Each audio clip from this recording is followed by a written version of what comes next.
And any minute now, I think, are we live? Every week I do this, every week. Are we live, my dear? Yes, ma'am. We are live. Good morning, everybody. Yes, here we are once again. It's Thursday morning. The spirit world sees all, and does it ever? It really, really does. Now, this is really difficult. I'm finding this difficult because I have this new iPad, and instead of being able to look straight at me, I'm having to look in the camera. So if my eyes do appear to float all over the place because I can't quite get used to the fact of where I should look, you know it's because it's all this stuff. Anyway, all right. So, first of all, I'd like to say good morning to Gregor, who is always by my side. I'd like to say good morning to Michelle. Michelle, good morning, Michelle. Good morning. And of course, we do have someone on the sofa today, but he's asleep. He's been snoring.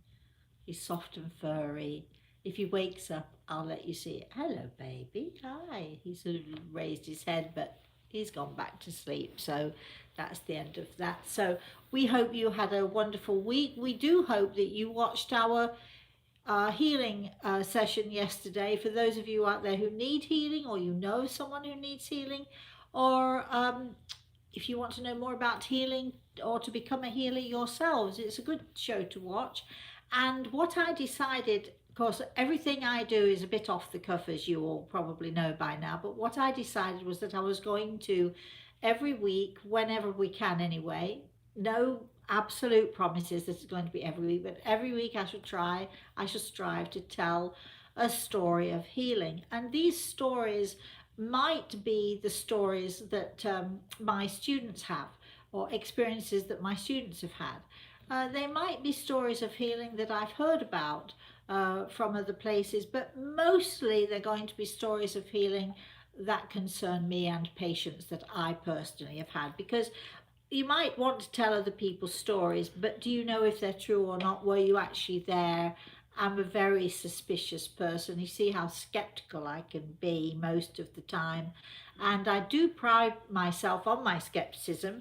I try to be skeptical, however, I try to also be open minded. So, the stories that we're going to be telling each week, it'll be one story each week. And the stories that we're going to be telling are very much about my own experiences with people who have been sick, my own experiences perhaps with doctors in hospitals or nurses in hospitals, my own experience with the medical profession. I might even have a little story in there, or one or two stories about my own healing experiences for my own self. I do have, in fact, a great story of when I was in England, and you have to write that one down, Michelle, so I do not forget the story of when I was in England and taken very, very ill all of a sudden, and what I did. I think that when you hear these stories and you hear what other people can do, and where you hear where other people can take their mind, even if your physical body is sort of paralyzed or frozen or what have you, the mind, remember, the mind is the most powerful and positive thing that we do possess. So just literally doing that, using your mind, using your energy, and knowing that no matter how much, and I was in this particular story I'm thinking of, I was in absolute agony. I think it's fair to say agony is the word that I would use. You can still, if you can focus and understand and remember that you are not helpless, that you do have the power, that we do have the power to bring something to our own selves, and we do have our own energy that we can use to infuse within us something that makes a difference to us. I think when you hear these stories that other people do this or can do this, I think it might inspire all of you who do feel helpless sometimes when you're in pain, or you do feel helpless, and many of you out there I know are very sick. There are always things that we can do. So we're going to tell those stories. However, that's for our Wednesday show, and here we are, it's Thursday.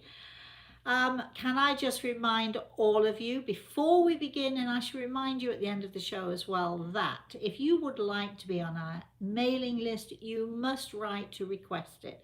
We don't, just because you might have sent us an email, don't think that that automatically puts you on our mailing list, because it does not. You must request it. So send us an email, rosemary@rosemaryaltea.com. Write in the subject line email, and then just ask to be put on the email list, and we shall do so. Don't be afraid to do that. I know a lot of you are nervous about, if I ask for the mailing list, am I going to be inundated with all of this stuff that they send out weekly? We do not send out that stuff, do we? We normally send about once a week. Once a week. So you get something maybe once a week from us to tell us what's going on, what we're doing, where are the shows, what time are the shows, all of that stuff. So if you want to be on our mailing list, you must request it. Also, we have one more week left of our competition, so come on, get going. We've had lots and lots of people joining in. You first of all must subscribe. It doesn't cost you anything. Just click on the little button that says subscribe and you become a subscribed member of YouTube. It doesn't mean a thing really. It's just except that we can do more on this end. If we have people who have subscribed and we build up our subscription list, it means that we can do more with YouTube. So if we can do more, we can bring you more. So subscribe, and share as well. All right. So also, the competition is about superstitions, and next Thursday is the last date. So that's the 24th of October is the last date you can put in your submission. So get on with it. You can have more than one submission. You can have a dozen if you like. You can have as many as you like, and tell us of the suspicions or the old wives' tales, the things that you know or that you've heard of. I am going to then choose the 3 best ones. And those of you who win, there'll be 3 winners, will get my new book, A Walk in the Clouds, plus you will get a CD of my dulcet tones reading you The Eagle and the Rose. What better prize that could you possibly get than that? I know you're thinking you could get better, but anyway, that's what we've got on offer for this competition. So please join in. And again, send us an email, rosemary@rosemaryaltea.com, and put in the subject line competition, so that Michelle knows exactly what to deal and how to deal with. Did you want to say something, Michelle? You're good with this, right? All right, so off we go then. So we are going to now begin. Do we have anybody?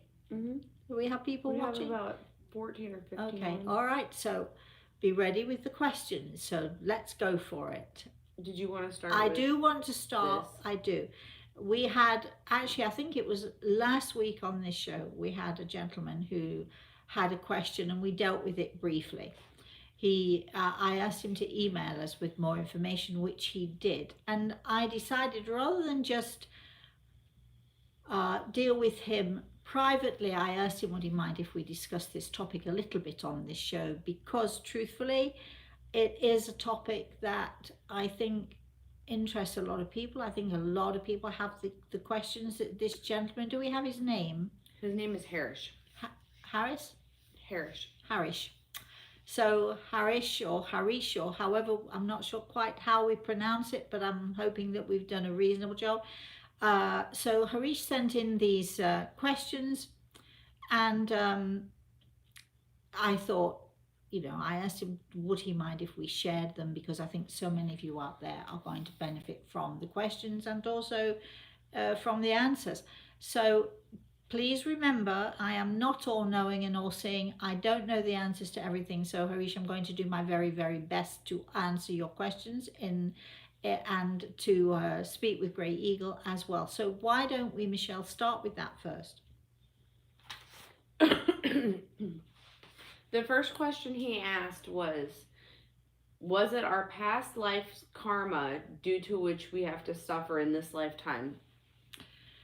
All right, so this is a really great question for all of those of you who are out there who are always asking me, what do I feel about past lives? What do I feel about, I call it the yo-yo syndrome. We die, we go up there, wherever up there is, we wait for a bit, we come down, we do it all again, and up and down and up and down. I think it's called reincarnation. And what are my beliefs in that? And I do believe that there are some people who do that, who are reincarnated, and I do, because they choose to be. But I also think there are so many options that we have other than simply going up and down, doing that yo-yo syndrome thing. The universe and the many universes that are out there hold treasures that we are, if we're lucky, we're able to tap into, we're able to go travel, we're able to do other things. There's much more to life than coming back and doing this all over again. So that's that brief thing. However, there's also the belief with the church, and I am not one to disparage other people's beliefs. If you believe this and it works for you, that's great. But religions, often many religions, teach us that we are born into sin. So I'd like to address that one first because it does speak to this question, Harish. Are we born into sin? In other words, in our past or previous lives, did we do something terrible? Did we sin? Have we come back to this earth to revisit those sins? The answer, as far as I am concerned and as far as my experience has taught me, is no, no, no, no, no. We are not born in sin. And I think that this was first claimed by those religious teachers in order to, let's say, control, might be a bit strong a word, but certainly to influence their parishioners. The idea that we're born into sin and that we've then got to strive the rest of our life to make up for whatever deeds we did in the past is one that the church or some religious beliefs favor, because it means that they have control over us from now on, because in other words, we have to be good. Now we have to strive to be good.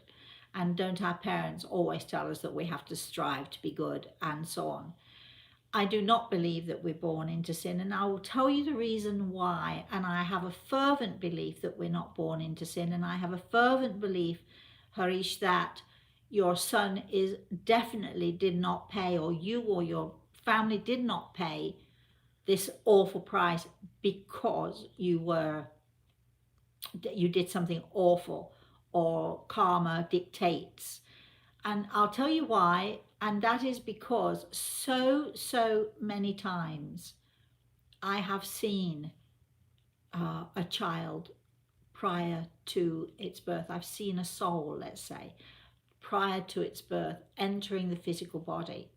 I have seen that child, that soul, as it sits inside the womb. I have actually seen I've spoken about this before, and it's like looking at the brightest and the most sparkling and beautiful star that is shining, flickering with light, flickering with life, and so beautiful.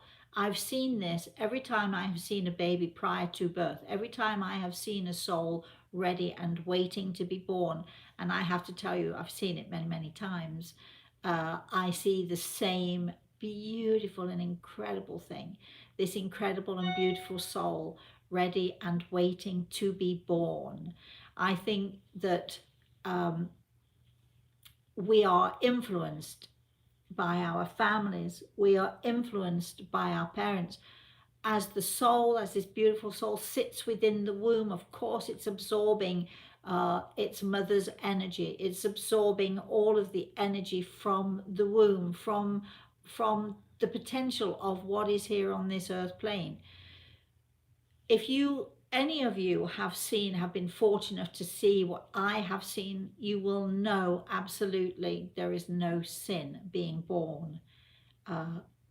Beautiful, incredible, and light. So Harish, I don't actually feel that you or your family or any of you have brought this on you because of anything awful or terrible or even mildly awful or terrible that you have done or your family have done in a past or a previous life. So that's question one. We're done with that.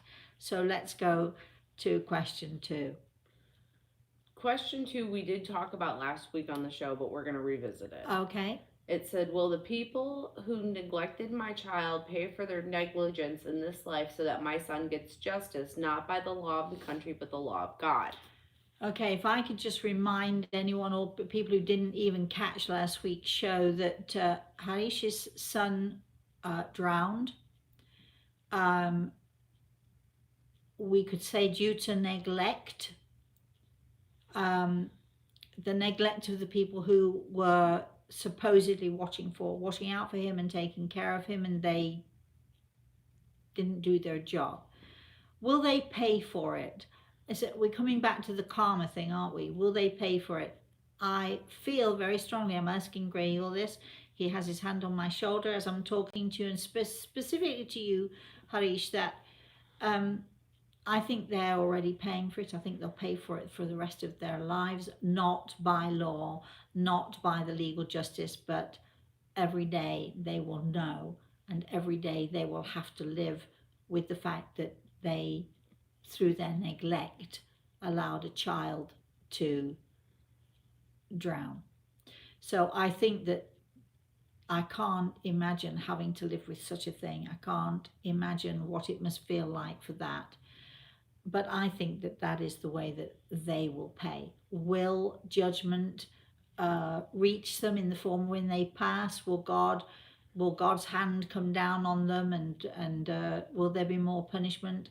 I actually don't think so.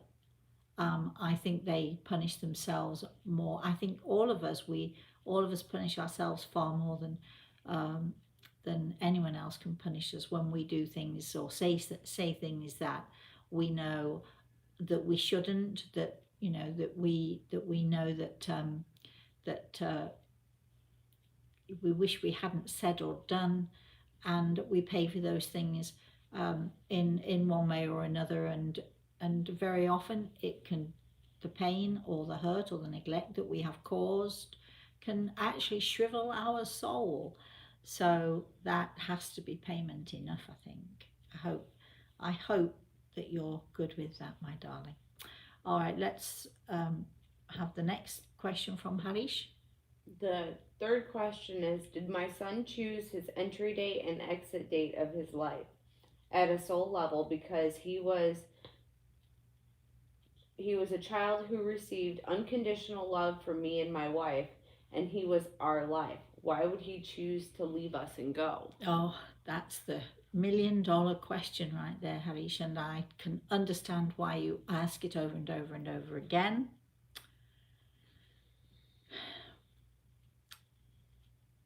First of all, let me say that as parents, we are often chosen by our children prior to their birth here.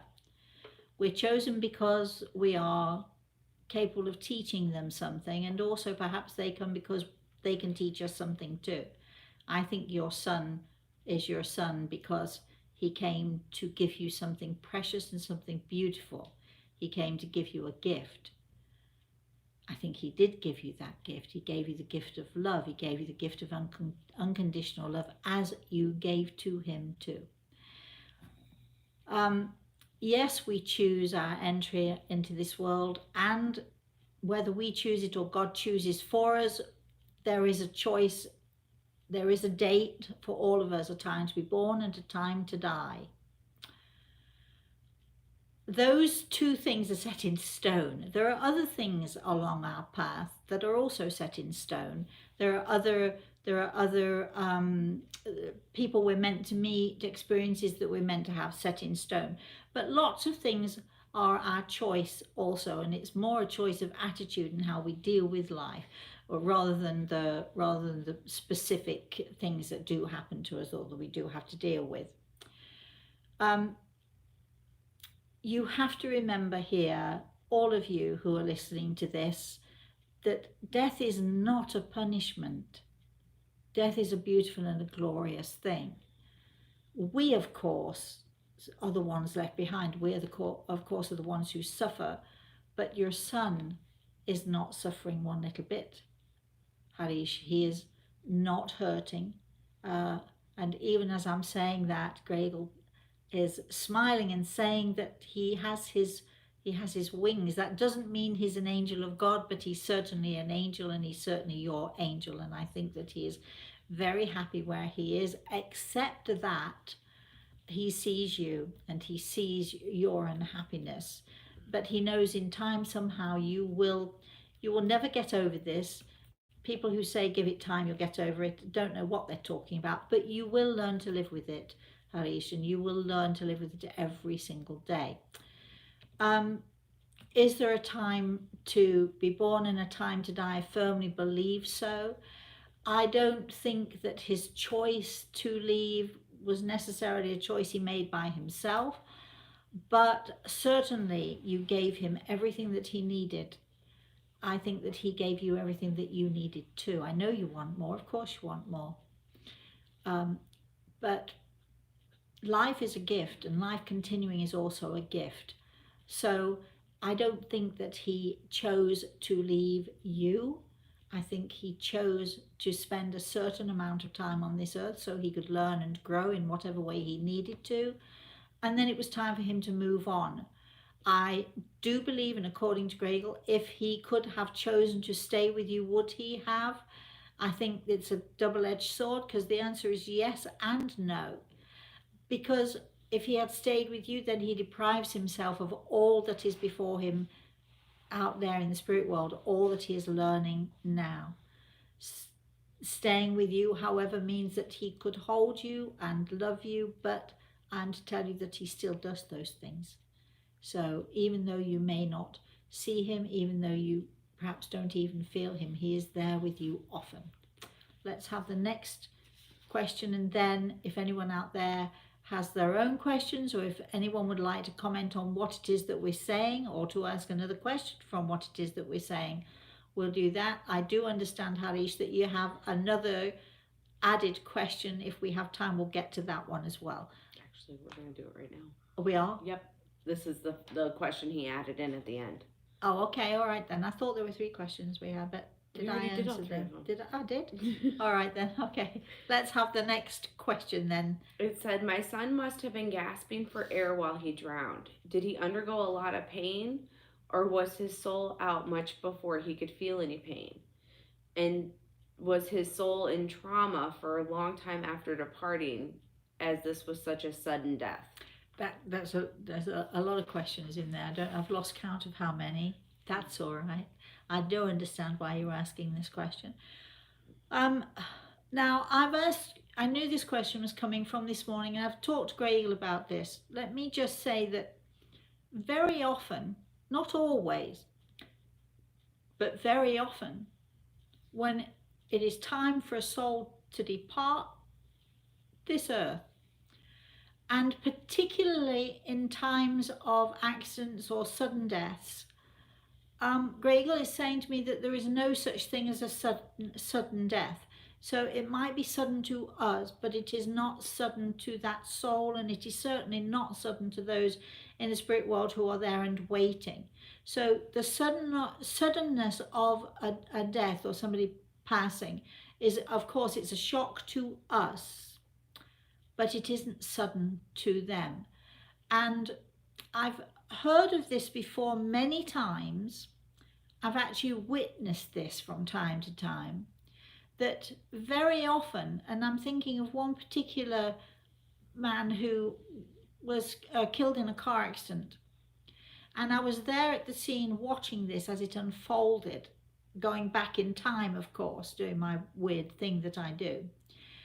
But even as his car, and there was a big truck coming towards him, and even as they were coming towards each other, now this is going to sound very weird, however I think this is what happened with your boy.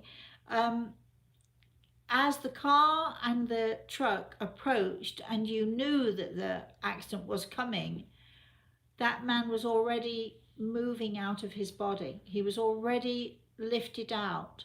So there was, when you have a collision like that, or when you, as in your case, Harish, your son is, you feel gasping for air, that's not always the case, because very often the soul is already moving. The soul is already knowing its time. The soul has already been called home. And as the soul hears his name being called, he is already moving out. So the physical effects are not actually felt. So I think that your son had this experience. I think he had already left his body. I do not feel that there was any distress.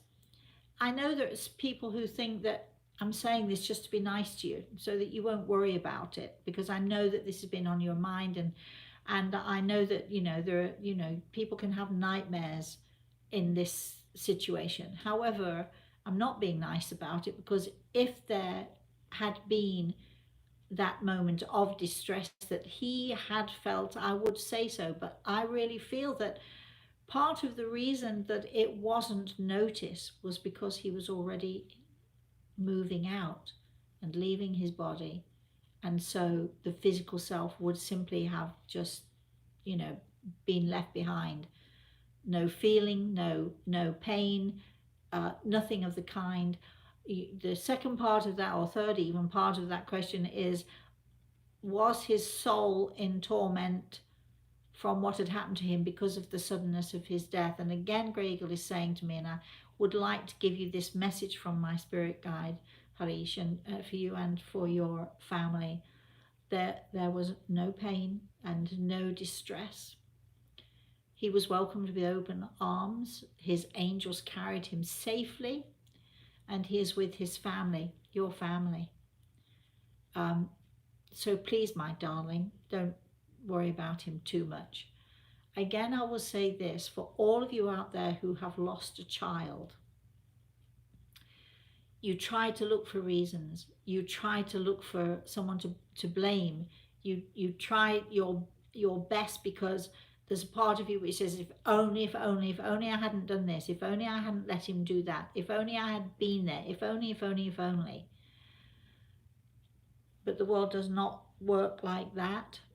The world is not fair. We had this conversation last week.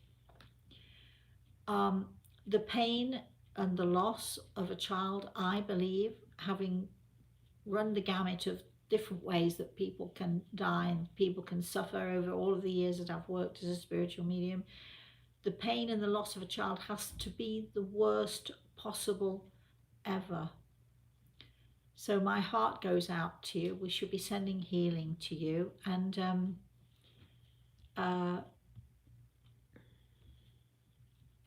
I'm hearing a little voice calling out to you, I'm safe, I'm safe, I'm safe. I really hope that helps you, my love. I hope it helps your family. All right, Michelle, let's talk for another minute. Pardon? I said talk for just another minute. I'm talking for just another minute. All right, I know that we've spent a long time on this subject, and there were 3 questions, and you might all be thinking, well, why can't you do this for me, or why can't I have this time, and so on. But again, I will say that for me, the loss of a child is the worst kind of loss ever. And I work with children all the time. I work with parents who have lost their children all the time. And let me be clear, a child can be from 0 to 50 something. If it's your child, it's your child. And we all expect that as parents, we are going to go before that child. And often we don't. But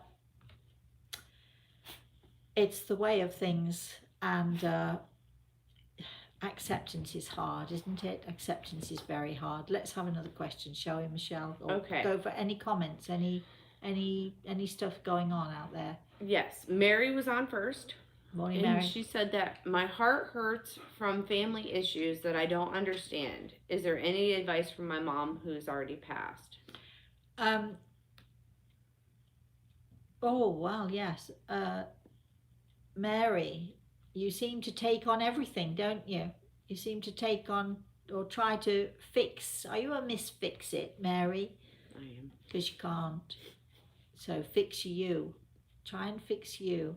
Let go of other people's problems and issues. Everybody has their choices. If somebody else chooses to be unhappy, or somebody else chooses to do something or to make a decision that you don't always agree with, or it hurts you, there's nothing you can do about other people's decisions. What you can do is to make absolutely certain, 100% certain, that you live your life the best you can and in the most positive way that you can. I feel that that message actually comes from Gregor, but also I think it comes from your mum as well. Be you, she says. Be you, I'm hearing. Gosh, didn't expect that one, but it came so strongly. Just be you and stop worrying about everybody else. Stop trying to fix other people, my darling. Just work on you.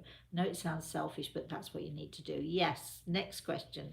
All right. Dean is Or on. comment. Sorry? Dean is on. Morning, Dean. And he said, when we talk to loved ones in the spirit world, do they hear our thoughts as clearly as if we speak aloud? Oh, without a doubt they do. When I first realized many years ago that my thoughts were heard just as much as if I'd spoken them out loud, it was so hard. It was really hard because I had to watch what I was thinking, and I had to try and strive to think good thoughts and positive thoughts, because we can all go down that road of,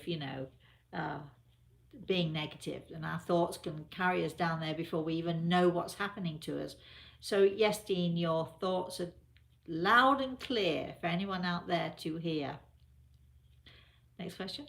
All right, the next one it's actually from Chris, but it's Okay. not a question, it's more of a comment. All right, go for it.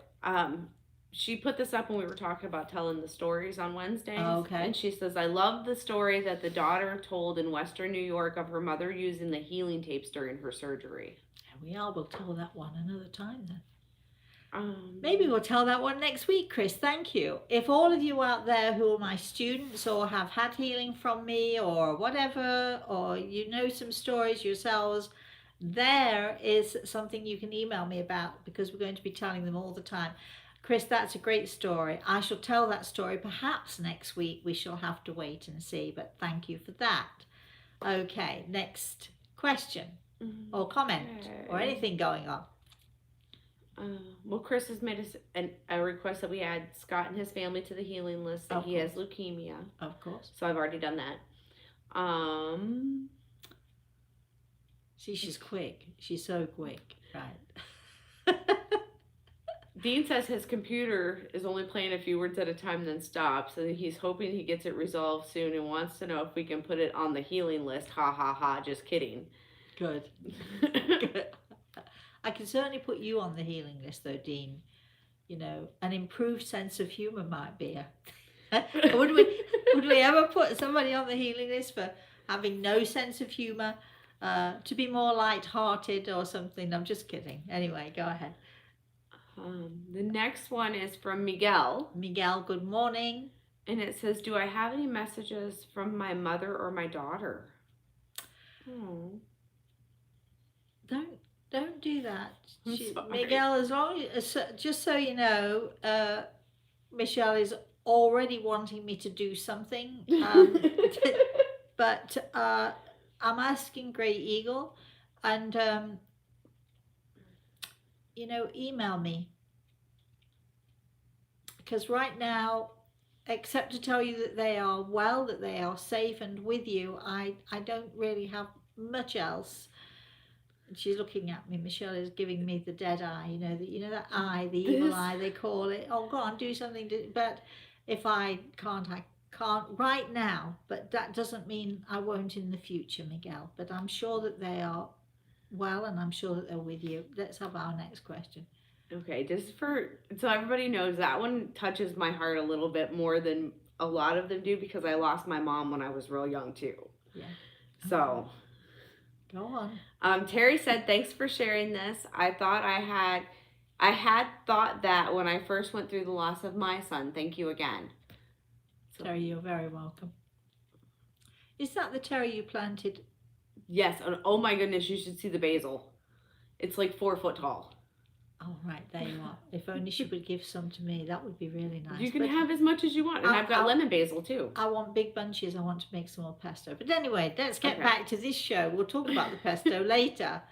Can you believe we're actually talking about the pesto? Come on. Sharon said your abilities are so strong. Do you know if any of your ancestors had these abilities too? And have any of them contacted you from the other side to give you help or advice? Sharon, you haven't read my books, have you? Otherwise, you know about my grandmother, my crazy, crazy grandmother Eliza, who was a voluntary patient in the psychiatric hospital, the Towers, in the city of Leicester. You can go there and look it up. It's an imposing looking building, really creepy actually. But she was a voluntary patient in the local psychiatric hospital, the Towers. And as I was growing up, my mother would say to me, if you're not careful, you'd end up like your grandmother, because it was considered taboo. It was considered that I would be crazy too.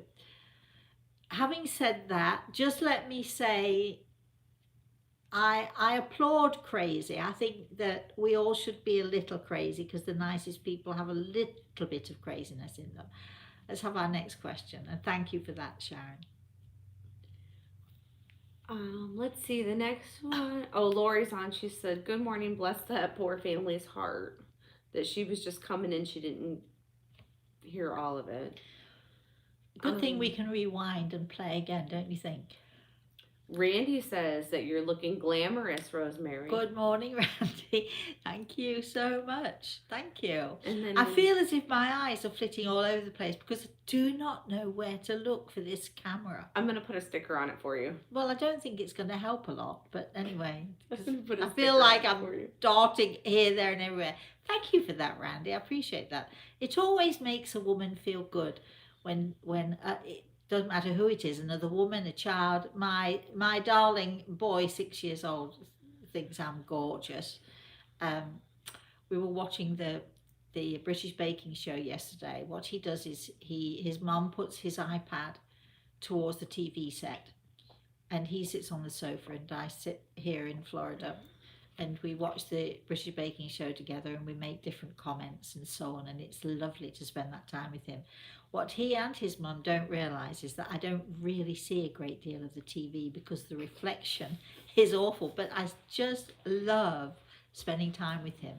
And we talk about all the, you don't really want to know this drivel, do you? Anyway, thank you, Randy. Let's have our next. It's not drivel to me, just so you know. It's not drivel to me. It's important to me. All right, let's have our next question. Adrienne is on this morning. And Adrian or Adriana? Adrienne. Adrienne. Okay, Adrienne, good morning. And she says, "Good morning. My husband and I have been trying to have a third baby. It's been a while and still nothing. Do you see us having a third child, or are we just meant to have our two? We're happy either way." You know, Adrienne, I was just thinking babies, just like seconds before you mentioned babies, I was thinking babies. I was thinking about people who have lost their babies. I know you don't want to hear this. This is not for you, but I was thinking about, people who have had a miscarriage or they've lost their babies one way or another. It is not equal to the loss of a child, but it's certainly up there. So when I talk about people and loss and saying the loss of a child, I just would like to say that I do include all of those of you who have suffered that kind of loss. Having said that, Adrienne, let's go back to some fun stuff, shall we?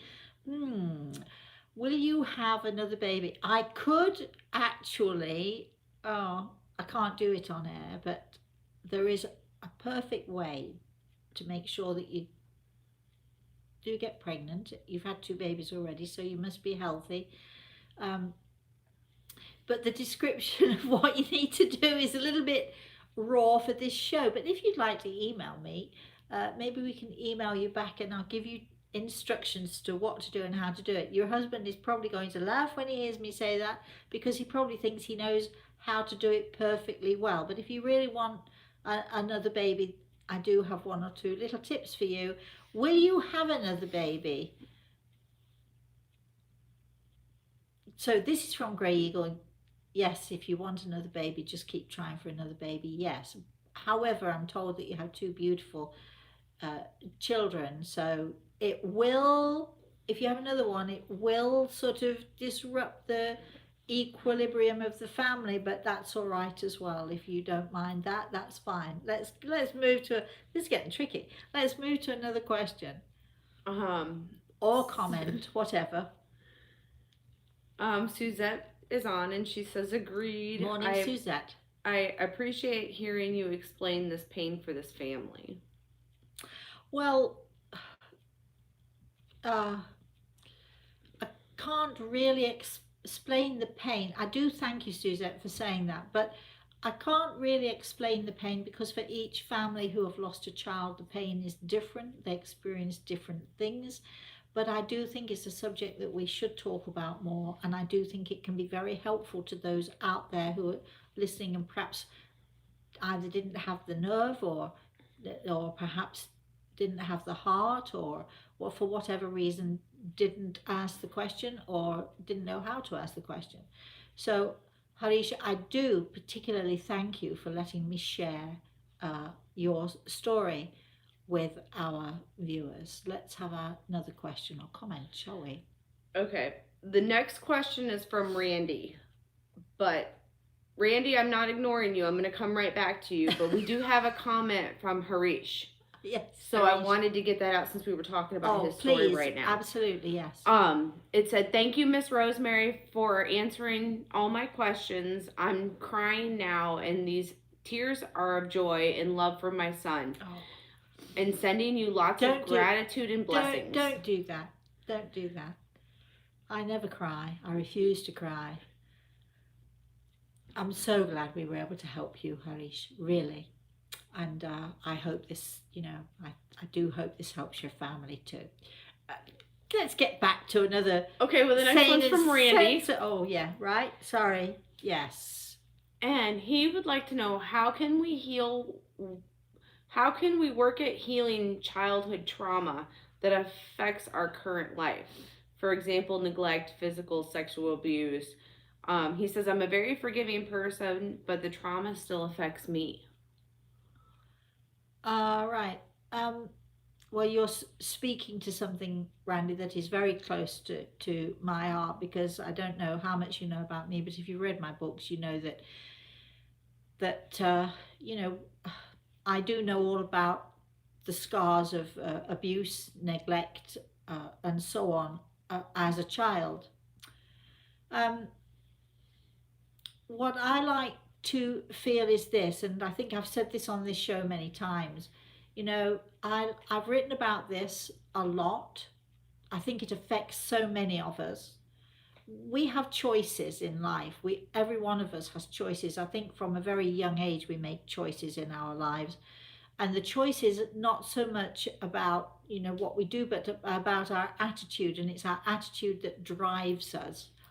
It took me, Randy, a very long time, I think, to first of all to accept and to be able to look inside of myself and to acknowledge the things that happened to me, to acknowledge the fact that people who are supposed to love me did not or more so abuse me.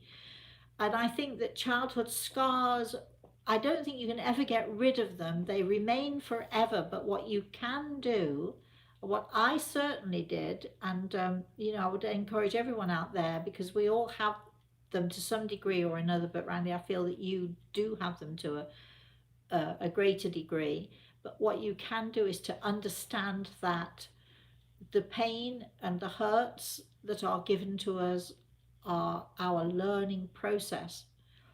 If we have an attitude of, thank goodness, because at least it's a way of my discovering empathy. Thank goodness this happened to me because it's a way of my learning to be sympathetic or caring of other people. I think if we don't go through those hurts and those pains and those heartaches, we are less than we should be. So I honestly, from my heart, do thank my parents for teaching, and my family for teaching me how not to be. My youngest brother, Malcolm, who's much older than I am, he shows me how to be. He's amazing. He's an amazing man with an amazing, amazing attitude. Other people in my family have learned how through how not to be great examples. But I think that what we have to do is, first of all, we have to recognize that what they say, what doesn't kill us makes us stronger. I think it made you stronger. I think it made you more empathetic.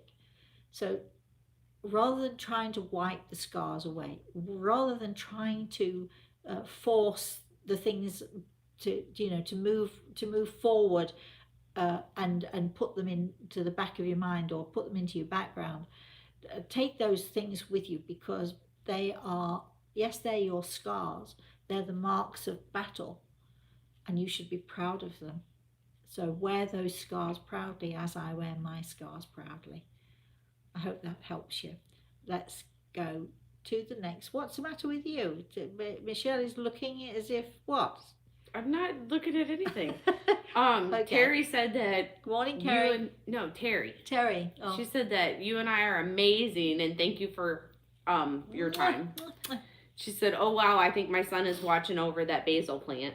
I think he might be. Does that mean I might get some magic in my pesto? I'm going to look for that, Terry. Right. Yeah.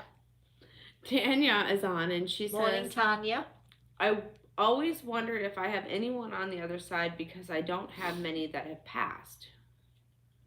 Tanya, you know you have your angels. We've talked of this before, young lady.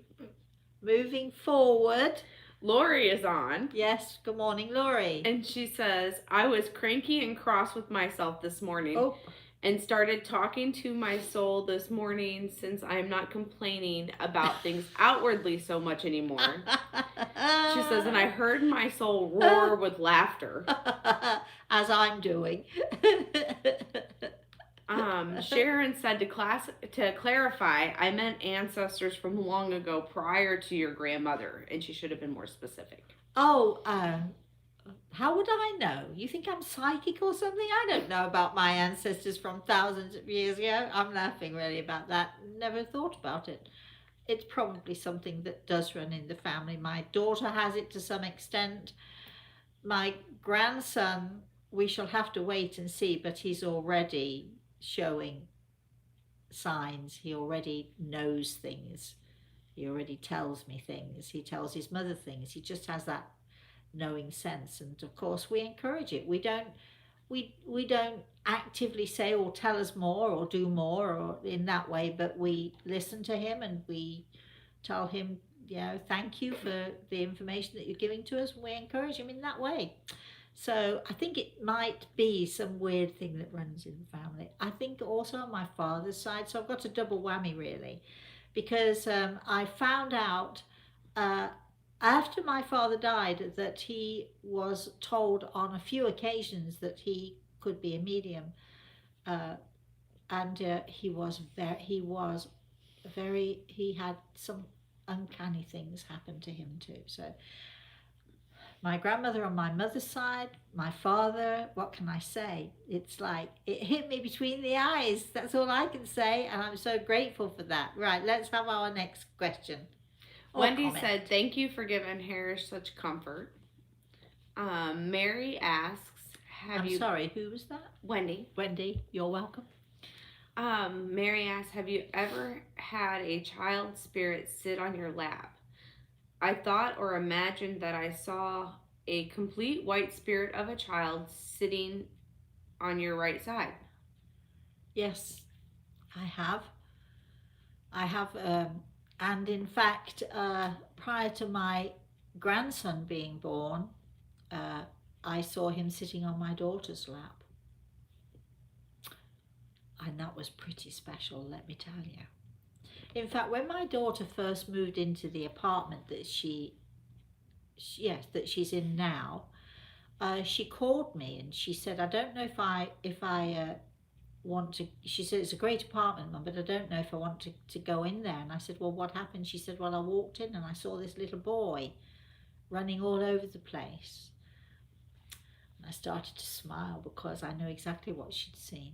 She'd seen her son prior to his being born there. And I just said to her, oh, did you really? I said, did you get a good look at him? She said, no, I just kept seeing him running about all over the place.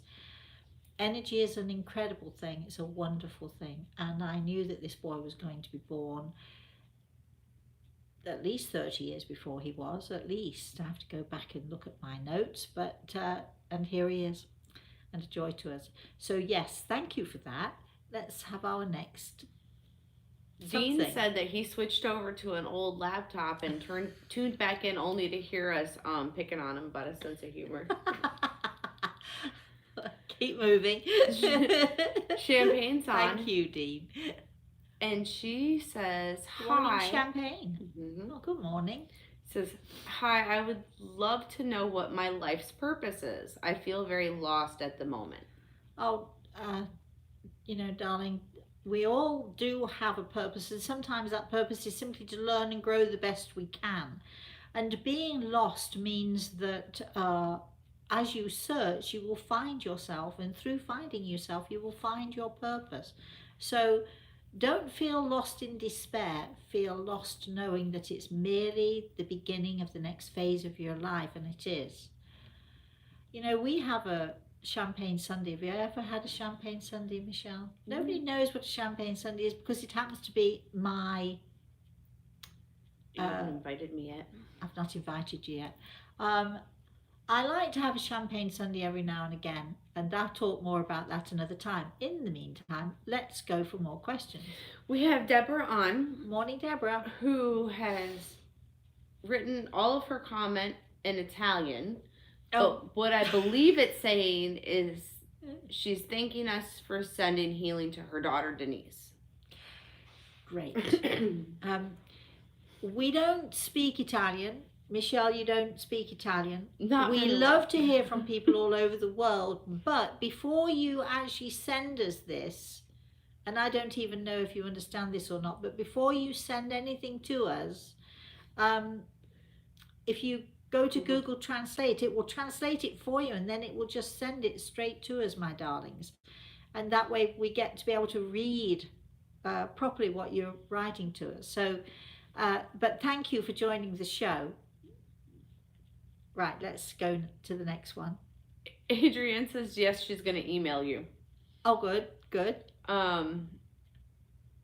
Miguel said the best analogy he can think of to describe grief is this.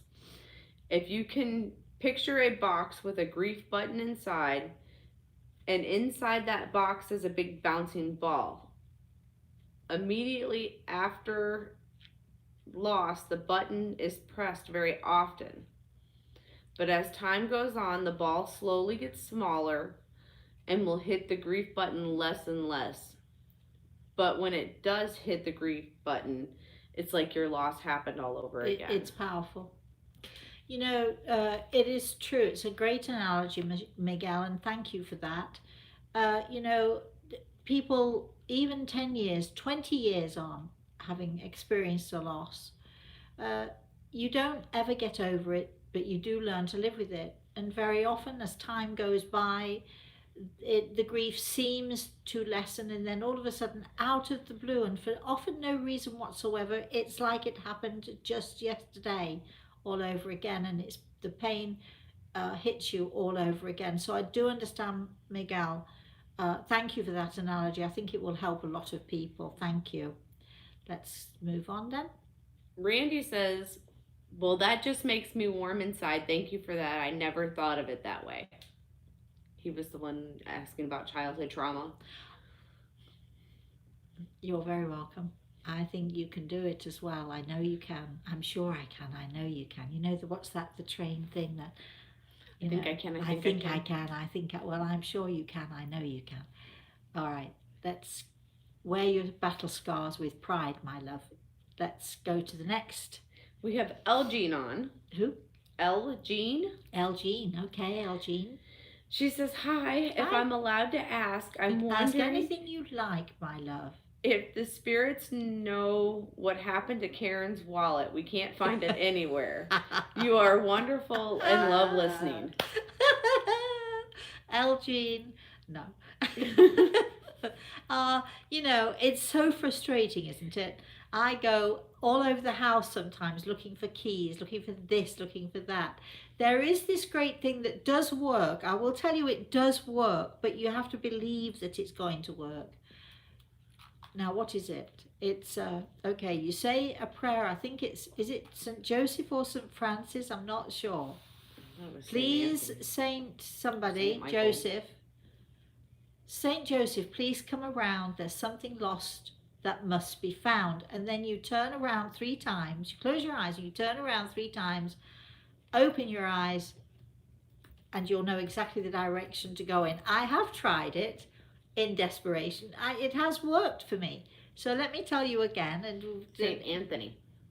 Thank you. Please send. Okay, Saint Anthony, please come around. There's something lost that must be found. And then you spin around 3 times, and you'll find it.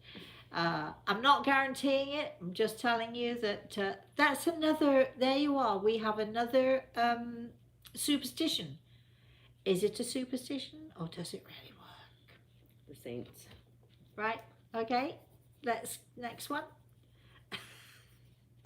You're messing up my paper over here. Okay. Kitty asks, Morning, Kitty. will a child who we miscarried meet us in heaven? I like to think so, Kitty. I've got 4, possibly 5 of them up there. 4 definitely. So I do like to think so. Wouldn't that be wonderful? Yeah, that would be a wonderful idea. So I'm hoping so. And I've actually seen at times that yes, they do. So I can't say every time. I'm not sure, but certainly, yeah. Let's have another question. Sally is on. Morning, Sally. And she says, hello from Australia. Hello, Australian Sally. And she said, from time to time, I wake to hear knocking, and it's as close as my bedside table, but no one is around. Is the spirit world trying to contact me? And if so, is knocking common? Knocking is very common. Knocking is really very common. What you need to do, Sally, is just sort of lie still, stay open, and you might hear more than knocking, or you might see more than knocking. Don't dismiss these things. Having said that, I'm a very skeptical person, so I would wonder, is the knocking coming from the next door neighbor, or is my refrigerator spitting out ice? I would eliminate all of the possibles, the obvious ones first, but then be open-minded and just pay attention and listen carefully, because if someone is trying to get your attention, knocking is one way that they would do it for you. Yes. Let us know what happens. Let's go to the next question. Elgene says she loves your necklace. Thank you. Me too. And thank you. We are actually all caught up at this moment. Well, it just so happens also that we're all caught up in time too. I'd like again to thank Harish for his questions and for allowing us to share them. If you have questions, or if you have a situation that you'd like to share with us, please email us. We will certainly consider talking about it in depth, as we did with Harish, depending on the subject. We certainly would consider talking about it in more depth on this show or any of the other shows. I would like to also say that we've had a lot of people commenting on our healing session yesterday. If you missed it or you want to know where to find it, you'll find it on Facebook. Did you actually upload it yet to YouTube? What? The healing video? The healing session it's yesterday. On there. It's on YouTube, or you can find it on our healing Facebook page. I told the story of my first child patient, Mark. It's a sad story, but it's a beautiful story. It also shows the resilience, I think, of children who are sick, children who are in pain, because our children are much stronger very often than we are and can deal with things in a much better way than often we can. So if you're in any doubt ever of the resilience of your children, please, don't be afraid, because they can handle much more than we think they can. Of course, I'm an overprotective mother, and I'm a ultra overprotective grandmother. I love that role. That's me. That's who I am. I'm a warrior soul. So if you haven't heard the story of Marco, if you want to tune in and find that healing session that we try and do them every Wednesday. And again, if you're on our mailing list, and I will tell you, if you want to be on the mailing list, you must write to us and ask specifically to be on. Email us rosemary@rosemaryaltea.com and put in the subject line email list. If you want to join our competition, come on, we've only got another week. We would like to know, because I know that we do get people from all over the world, and even though I've said you're not, we can't send prizes out all over the world because of all the tax and stuff like that, but we still would like to hear and to share any superstitions that you may have in your country, any old wives' tales that you know of. And if you want to join in this competition, or you want to participate, you need to email us with your stories, or with your superstitions, to rosemary@rosemaryaltea.com. Put in the subject line competition, and you have to subscribe in order to be eligible to play. But I love playing. Don't you love playing? And it is, after all, Halloween very soon. I wonder what we're going to do for Halloween. Are there really ghosts and ghouls and things that go bump in the night? Maybe that'll be a topic for our Halloween show. That'll be fun. It will be fun. And I have the best story to tell you about that. So there you are. All right. So do we have anything else to say, Michelle? Anybody, a last minute, anything at all? Carol sent in a question. Go on quickly. And it says, "Hi Rosemary, Hi, nice darling. to see you again. Can you tell me why I'm having so much trouble with, I believe it's supposed to be your name, and why do businesses know you have insurance and they don't fix what they're supposed to and eat up all the money?" I don't know. You've got me, Carol. You've got me. Insurance companies are always the ones to win, aren't they? It's frustrating, but it just happens that it's the case. So I can't help you there, and I don't know why you're having trouble with my name. Rosemary, Altea, Altea. There you go. And that's all you have to do if you want to email me, rosemary@rosemaryaltea.com. We love your questions. If you would like to share with us, or you'd like me to share your story, please feel free to email me and let me know. In the meantime, finally, the prize is for the competition is my new book, which is A Walk in the Clouds, and a recorded, my dulcet tones recorded on CDs, The Eagle and the Rose. If you just simply want to buy them, or you want to know more about my books, if you'd like to have a consultation with me, we do actually do consultations. I keep forgetting to tell people that, and people are writing all the time saying, do you do that? Yes, I do. Again, yes, we are booking about a month to 6 weeks out for consultations. At least we're booking after Christmas. So please email me again, rosemary@rosemaryaltea.com, and that's it. So it is Thursday. I shall be seeing my class tonight. Boy, oh boy, I hope they've done their homework properly this week. I'm really looking forward to it. I do love teaching, and I do love my classes, and I do love my students, even those who can be a little bit of a pain in the butt sometimes, but so can we all. And tomorrow I will be with Al Pisano, my co-host on Everything is Attitude. You can find that on my Facebook page, on the healing page on Facebook. We shall be hopefully doing that at 4 o'clock tomorrow afternoon. It's a little bit iffy. We might be a little bit late, a little bit early, but not much. But we'll do our best to get there for 4. And if we're not quite on there, be patient and wait for us, because we will be doing it at some point. We've not discovered what topic we're going to be talking about yet, but I'll come up with something. Watch the email for it. Watch the email. If you are on the email list, you will know exactly. So there you are. We're going to send that out. You'll find this show on YouTube.